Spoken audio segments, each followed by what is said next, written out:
शिंदे आमच्या सोबत double game खेळतायत का? मनोज जरांगेंचा एकनाथ शिंदेंवर निशाणा, तर जरांगेंचा गैरसमज दूर करू शिंदेंची प्रतिक्रिया.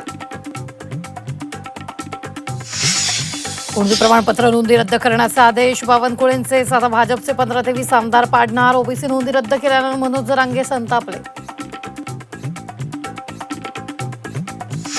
दबावामुळे आरक्षण दिल्यास कोर्टात टिकणार नाही. जे बोगस नाही ते रद्द होणारच. सरकार असंवैधानिक गोष्टी करण्यासाठी का झुकतंय? काँग्रेस नेते विजय वडेट्टीवारांचा सवाल. शिंदेंचं सरकार बनायला नको होतं. 10व्या सूचीनुसार आमदार अपात्रता गरजेची होती. अपात्रतेचा निर्णय घेण्याआधी निवडणूक आयोगाच्या मुद्द्यावर निर्णय घ्या. कपिल सिब्बल यांची मागणी. आम्हाला अपात्रता ठरवायची आहे, तसंच आम्ही देऊ तो निर्णय भविष्यासाठी लागू होईल. न्यायमूर्ती बागची यांची महत्वाची टिप्पणी. तर पुढच्या आठवड्यात पुन्हा सुनावणी होणार.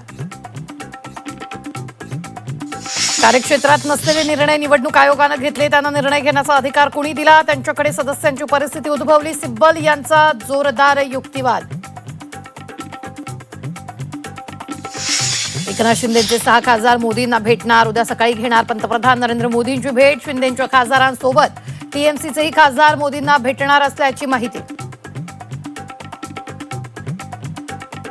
झेंझीवर काळे डोळे बंद करून विश्वास आंदोलन करणं म्हणजे देशद्रोह नाही. सरसंघचालक मोहन भागवतांचा झेंझी कार्यक्रमातून संवाद.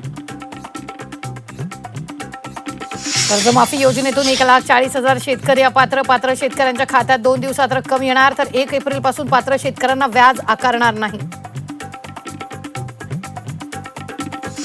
पश्चिम रेल्वेकडून गणपती स्पेशल ट्रेनची घोषणा. रत्नागिरी सावंतवाडीसाठी स्पेशल ट्रेन. सप्टेंबरमध्ये मुंबईहून कोकणात अतिरिक्त गाड्या धावणार.